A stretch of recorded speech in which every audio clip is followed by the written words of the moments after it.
Hey guys, ఇంకొక షెడ్యూల్లో నేను షూట్కి వచ్చేసాను. ఇప్పుడే నా షూట్ అంతా కూడా కంప్లీట్ అయ్యింది. నేను చెప్పాను కదా మీకు కావాల్సిన క్వశ్చన్స్ ఏమైనా ఉంటే అడగండి అని చెప్పి. మీరు నన్ను కొన్ని క్వశ్చన్స్ అడిగారు, నేను మీకు ఆన్సర్ చేయడానికి మీ ముందుకు వచ్చేసాను. సో నాతో పాటు మీ అందరికీ ఇష్టమైన కార్తిక్ని కూడా తీసుకొని వచ్చేసాను. So here is Karthik. Hello. So మన సబ్స్క్రైబర్స్ అందరూ ఇప్పటి వరకు చాలా క్వశ్చన్స్ అడిగారు నిన్ను. మీన్ వైల్ నేను బీటీఎస్ తీస్తున్న టైంలో కొన్ని క్వశ్చన్స్ అడగండి అన్నప్పుడు మీరు అడిగిన క్వశ్చన్స్ని మన కార్తిక్ని అడిగి నేను ఇప్పుడు తెలుసుకుంటాను, మీరు కూడా తెలుసుకోండి. సో అందులో ఫస్ట్ క్వశ్చన్ ఎక్కువగా వచ్చిన రిపీటివ్ క్వశ్చన్ ఏంటంటే, మీ అందరూ రిలేటివ్సా, యాక్ట్ చేస్తున్న వాళ్ళందరూ ఒకటే దగ్గర ఉంటారా అని అడిగారనమాట. సో మేమందరం రిలేటివ్స్ కాదు, బట్ టీమ్ మెంబర్స్ లాగా. అంటే ముందు ఇప్పుడు శ్రావణి అనే క్యారెక్టర్ ఉంది, తను ఇప్పటి నుంచి కాదు, హలో అంకుల్ అనే ఛానల్కి బిఫోర్ మేమందరము తేజ్ ఇండియా అనే ఛానల్కి వర్క్ చేసినాము.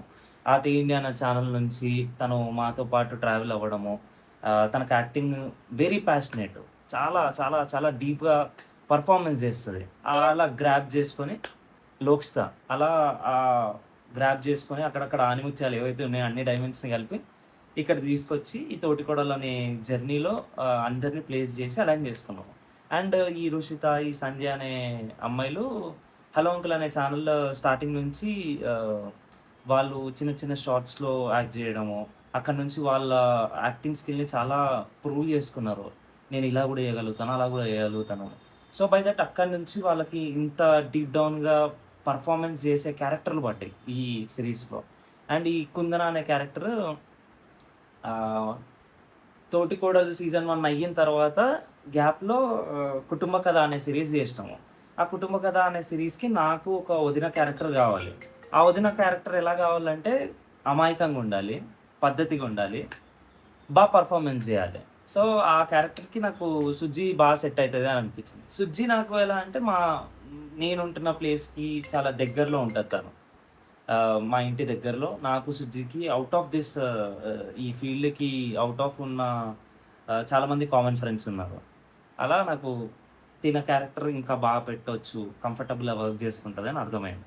అండ్ అంకుల్ ఆంటీ వచ్చేసి నేను ముందు నుంచే వీళ్ళతో వర్క్ చేసిన. లైక్ తే ఇండియా అనే ఛానల్లో అంకుల్కి మంచి మంచి రోల్స్ చేశారు. అంకుల్ మంచి మంచి సిరీస్లో మంచి రోల్స్ చేశారు. Very senior artist. ఆంటీతో నేను చాలా షార్ట్స్ చేశాను ముందు. ఆంటీ చాలా బాగా పర్ఫార్మెన్స్ చేస్తారు. అంటే డైలాగ్ ఒకసారి అంటుకుంటే ఆ సీన్లో దిగిపోతే పర్ఫార్మెన్స్ కొట్టేస్తారు. అది ఓవరాల్లీ. సో తోడికోడళ్ళు సీజన్ 1 చాలా పెద్ద హిట్ అయింది.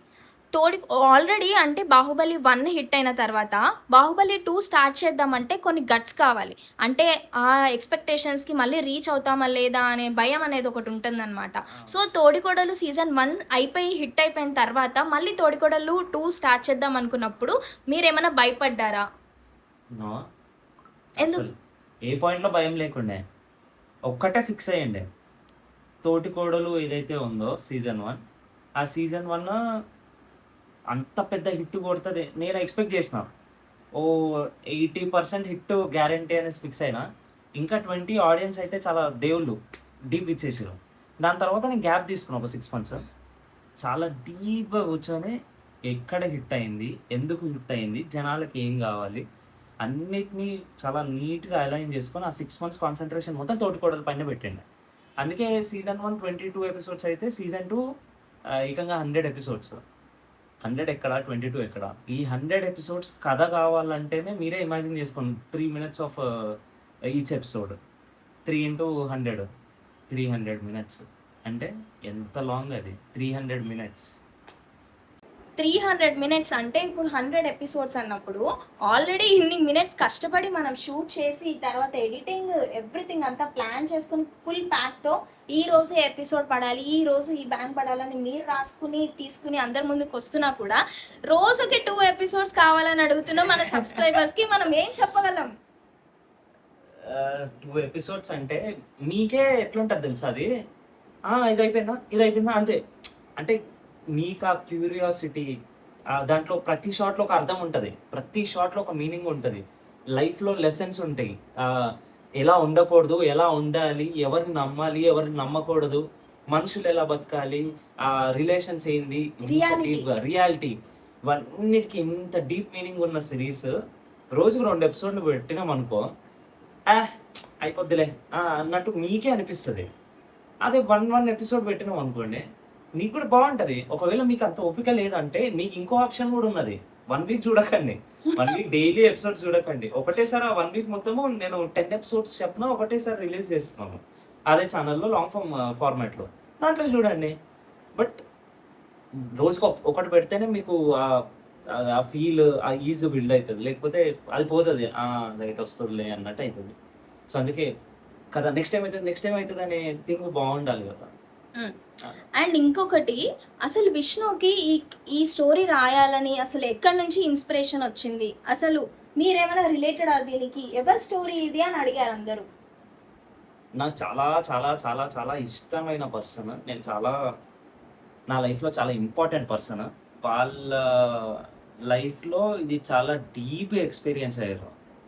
అంటే ఎక్కడి నాట్ నుంచి అబౌట్ చూసారు? ప్రెగ్నెన్సీ, బట్ మిగతా ఏదైతే లో క్యాస్ట్ మ్యారేజ్, పెద్ద కోడలు, చిన్న కోడలు, డివిజన్లు, అత్త మామ ఏం చేయకపోవడము, చాలా డీప్‌గా చూసిర్రు. అదంతా నాకు మైండ్‌లో రిజిస్టర్ చేసుకోవడం. అండ్ ఓవరాల్లీ నేను ఒక 18-20 మ్యారీడ్ లేడీస్, అంటే మ్యారీడ్ వుమెన్స్ తోటి మాట్లాడినా. మా అక్కలు, మా వదినలు, మా నాకు తెలిసిన ఫ్రెండ్స్, అంటే నా నా ఫ్రెండ్స్ కొంతమంది ఫాస్ట్‌గా మ్యారేజ్ అయిన వాళ్ళున్నారు. వీళ్ళందరి దగ్గర వాళ్ళ పర్సనల్ స్టోరీస్ అన్నీ నేను ఇని ఒక దగ్గర నోట్ డౌన్ చేస్తే, ఇంత పెద్ద డైరీలో మొత్తం వాళ్ళ లిస్టే వచ్చింది. ఒక్కొక్క పేరు పెట్టుకొని వాళ్ళకి సంబంధించిన స్టోరీ మొత్తం రాసిన. ఇంత పెద్ద డైరీలో మొత్తం కథ నిండిపోయింది. వాటిని అన్నిటిని అండ్ నా పర్సనల్ థింగ్ అండ్ జనాలకు అన్నీ ఏదైతే రియాలిటీలో అయితేనే న్యూస్‌లు చదవడం ఇవన్నీ అన్నీ చూసుకొని ఒక్క దగ్గర చేరిస్తే అప్పుడు ఇంత పెద్ద కథ అయింది. రియల్‌గా జరిగిన ఇన్సిడెంట్స్ అక్కడ, ఇక్కడ అన్నీ నోట్ చేసుకొని తీయడం వల్లనే మీరు కూడా పెట్టిన ప్రతి షాట్ కింద అరే! మాకిలా జరిగింది, మాకు తెలిసిన వాళ్ళకి ఇలా జరిగింది, అప్పుడు ఇలా అయ్యింది అని మీరే కామెంట్స్ పెడుతున్నారు. సో ఇంత కష్టపడి రాసినందుకు అండ్ మీరిచ్చే రీచ్, మీరిచ్చే ప్రేమ, మాకు దక్కుతున్న ప్రేమ మేము చాలా చాలా ఓవర్‌వెల్మింగ్‌గా ఫీల్ అవుతున్నాము. మీరెలా ఫీల్ అవుతున్నారు? చాలా హ్యాపీగా ఉన్నా. ఎందుకంటే నా లైఫ్‌లో this is the first biggest achievement, biggest thing, biggest hit చిన్న ఏజ్‌లో. చిన్న ఏజ్‌లో. అట్ ద ఏజ్ ఆఫ్ 22 ఇది కొట్టిన ముందు ఉంటది. నన్ను గుర్తుపెట్టుకొని, పేరు గుర్తుపెట్టుకోండి అయితది. ఇంకా చాలా చాలా చూడబోతున్నారు వస్తాయి. ఎట్ ద ఏజ్ ఆఫ్ 22లో మన్నే విష్ణువర్ధన్ పేరుని గుర్తుపెట్టుకోమని మీరు అన్నారు. అసలు ఈ 22 ఇయర్స్‌లో ఎక్కడి నుంచి వస్తుంది ఇన్స్పిరేషన్? అసలు ఎలా ఇలా ఉండగలుగుతున్నారు? మీ వెనకాల ఉన్నది ఎవరు? అంటే ఎవరిని చూసి మీరు ఇన్స్పైర్ అయ్యి ఈ స్టేజ్‌కి వచ్చారు? నా లైఫ్‌లో 3 డివిజన్స్ నేను ఇంత ఇన్‌స్పైర్ అవ్వడానికి. First division is my family. Family next level support ఇచ్చారు చాలా తక్కువ ఏజ్‌లో. నేను ఈ ఫీల్డ్‌కి వచ్చింది అట్ ద ఏజ్ ఆఫ్ 16 ఇయర్స్‌కి. ఇప్పుడు 22 ఇన్ని ఇయర్స్ నేను ఇదే ఫీల్డ్‌లో ఉన్నాను. ఫ్యామిలీ నాకు చాలా సపోర్ట్ ఇచ్చి వాళ్ళు నాకు "నువ్వు పోరా నేను చూసుకుంటా" అని పంపించారు. నమ్మకం. "నువ్వు పోరా నేను చూసుకుంటా, ఇల్లు గురించి నువ్వు మర్చిపో, నువ్వు ఏదో ఒకటి అచీవ్ కొట్టు" అని పంపించారు. So family. సెకండ్, ఏదైతే ఇప్పుడు ఇంట్లో నుంచి బయటికి అడుగుపెట్టిన తర్వాత ఒక ప్లేస్ కావాలి. ఎలాంటి ప్లేస్ అంటే ట్రస్ట్ ఉండే ప్లేస్, నేర్పించే ప్లేస్. అంటే నాకు చిన్నప్పటి నుంచి ఒకటే ఫిలాసఫీ దట్ నీకన్నా నీ ఏజ్ గ్రూప్ వాళ్ళకన్నా, నీకంటే చిన్న ఏజ్ గ్రూప్ వాళ్ళకన్నా ఉండడం కన్నా, నీకన్నా పెద్ద ఏజ్ గ్రూప్ వాళ్ళతో నువ్వు ట్రావెల్ అయితే చాలా నేర్చుకుంటూ చాలా డెవలప్ అవుతావు అని. నా inspiration one and only person Dorasai Tej అన్న. ఆయన Tej India writer, director and actor. Tej India YouTube ఛానల్‌కి. అండ్ 7 ఇయర్స్ నుంచి అన్నతోటి నేను ట్రావెల్ అయ్యాను. నేను ఇప్పుడు మీకు ఏదైతే కథ చూపించానో, తోటికోడలంటే కథ, ఏదైతే మీకు డైరెక్షన్, యాక్టింగ్, రైటింగ్, అరే ఇంత బాగా చేస్తున్నావు విష్ణు అని అంటున్నారు కదా. మా గురువుగారు నాకు నేర్పించి ఇలా కాదు ఇలా కరెక్షన్స్, అంటే ఒక ఐరన్ రాడ్ ఏదైతే ఉంటుందో దాన్ని షార్ప్ చేయాలంటే కొట్టాలి, హీట్ చేసి చాలా గట్టిగా కొట్టాలి. అలా నన్ను చాలా ఎన్నోసార్లు నన్ను తిట్టి ఇది కాదు ఇది అనేసి, కొన్నిసార్లు ప్రేమగా చెప్పడం, కొన్నిసార్లు కొట్టడం, కొన్నిసార్లు తిట్టడం, ఒక గురువు ప్లేస్లో ఉండి నన్ను ఇంత దూరం తీసుకొచ్చారు. ఈ ఇక్కడి వరకు రావడానికి కారణం ఆయన ఒక్కడే. అండ్ ఇక్కడ నుంచి ముంగడికి వెళ్ళడానికి కారణం కూడా ఆయన్నే. అంత ధైర్యం ఇచ్చి యూ క్యాన్ డూ ఇట్ అని నన్ను పుష్ చేసే వ్యక్తి. So he is my biggest inspiration. And third వచ్చేసి ఈ థర్డ్ ప్లేస్లో నా ఫ్రెండ్స్, నన్ను ట్రస్ట్ చేసే వాళ్ళు ఉన్నారు. ఆశీష్, యశ్వంత్, వీళ్ళిద్దరూ very very supportive, very supportive. అంటే ఒకరేమో మేనేజ్మెంట్ చూసుకుంటారు, ఒకరేమో డిఓపి అండ్ ఎడిటింగ్ చూసుకుంటారు. Very creative. నాది యశ్వంత్ది జర్నీ కూడా వెరీ స్టార్టింగ్ నుంచి అయ్యింది. లైక్ నేను యశ్వంత్ ఒకటేసారి ఈ ఫీల్డ్లోకి దిగినాము. నేను రైటింగ్ డైరెక్షన్ పైన కాన్సన్ట్రేషన్ చేస్తే ఆయన వాడు ఎడిటింగ్ అండ్ డిఓపి పైన కాన్సన్ట్రేషన్ చేసాను. ఏదైతే ఈ 4 వర్క్స్ మా దగ్గర ఉన్నాయి కాబట్టి ఈ తోటికోడలు అనే సిరీస్ మొత్తానికి రైటింగ్ డైరెక్షన్ నేను చేసి, యాక్టింగ్ నేను చేసి, అండ్ ఎడిటింగ్ డిఓపి వాడు చేశాడు. And one more person Randhir అన్న. ఆయన మా టీం మొత్తానికి ఏదైతే ఉందో వెరీ సపోర్టివ్. ఏదైనా వర్క్ కావాలి అని అంటే ఇమ్మీడియట్లీ చేయించే పర్సన్. సో నేను రైటింగ్ డైరెక్షన్ చేస్తూ ఉంటాను, యశ్వంత్ గారు ఎడిటింగ్ డిఓపి చేస్తూ ఉంటాడు, అండ్ ఎగ్జిక్యూటివ్ ప్రొడ్యూసర్గా రణధీర్ అన్న చేస్తూ ఉంటారు. చాలా క్రియేటివ్. ఆయన్నే మా అన్న క్యారెక్టర్ చేస్తున్నారు కదా ప్రేమ్, ఆయన్నే ఎగ్జిక్యూటివ్ ప్రొడ్యూసర్. ప్రతిసారి షూట్ ఉన్నది అని అంటే యాక్టివ్గా మొత్తం పనులు అయిపోగొట్టేస్తాడు అది. అండ్ ఆశీష్ ఎగ్జిక్యూటివ్ మేనేజర్గా చేస్తున్నారు. సో ఇది ఓవరాల్లీ నాకు ఇన్స్పిరేషన్ ఇచ్చేది మాత్రం మా టీం మెంబర్స్, మా గురువుగారు, మా ఫ్యామిలీ. సో అందరూ అనుకుంటున్నారు ఇలా తోడికోడలు చాలా హిట్ అయింది అండ్ ఇందులో మన లిషాన్ ఉన్నాడు, తనకి వచ్చిన ఫేమ్తో తను లైక్ టెలివిజన్ వరకు వెళ్తున్నాడు. సో మనమందరం కూడా ఏమైనా టీవీలో వెళ్ళే ఛాన్సెస్ ఉన్నాయా అని కూడా అడుగుతున్నారు అనమాట.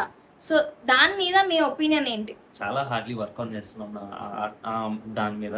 Television as well as silver screen.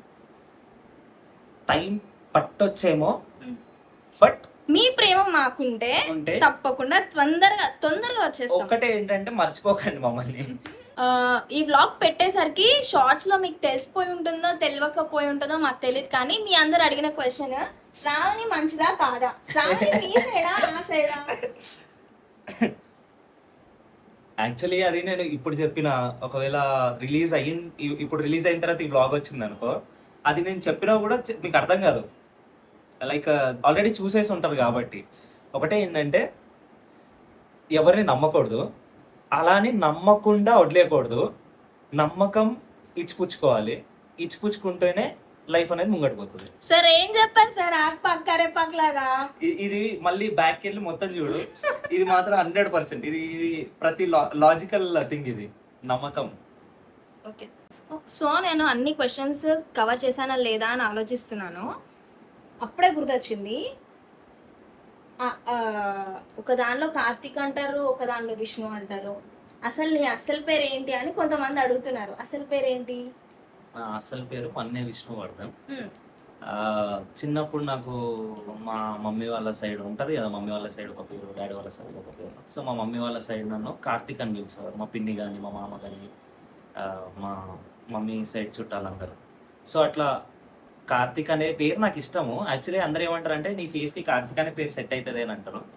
అందుకే విష్ణు అనే దానికన్నా కార్తీక్ అనే పేరు పెట్టుకొని ఈ సిరీస్ చేశాను. సో క్యారెక్టర్ పేరు కార్తీక్ అంతే. అండ్ ఇంకొకటి, ఒకసారేమో వదినా మరిది రీల్స్ చేస్తారు, ఒకసారేమో అక్క తమ్ముడు రీల్స్ చేస్తారు. అసలు మీరు ఏమవుతారు అని అడిగారు నన్ను క్వశ్చన్ కామెంట్స్లో. ఏమవుతావు? అక్క తమ్ముళ్ళ సొంత అంతే, పెద్దమ్మ కూతురు. సో ఇది క్వశ్చన్స్. ఆల్మోస్ట్ అన్ని క్వశ్చన్స్ కవర్ చేశానని అనుకుంటున్నాను నేను. ఇంకా ఏమన్నా క్వశ్చన్స్ ఉంటే కూడా కామెంట్ చేయండి, విష్ణు ఆన్సర్ చేస్తాడు, లేకపోతే సుజ్జి ఆన్సర్ చేస్తాడు. మీకు ఇలాంటి బ్లాగ్ మళ్ళీ కావాలంటే సబ్స్క్రైబ్ చేసుకోండి, లైక్ చేయండి, షేర్ చేయండి. అండ్ ఇలాంటిది ఇంకో బ్లాగ్ కావాలని కామెంట్ చేయండి. Yeah, bye. చెప్పు. బాయ్.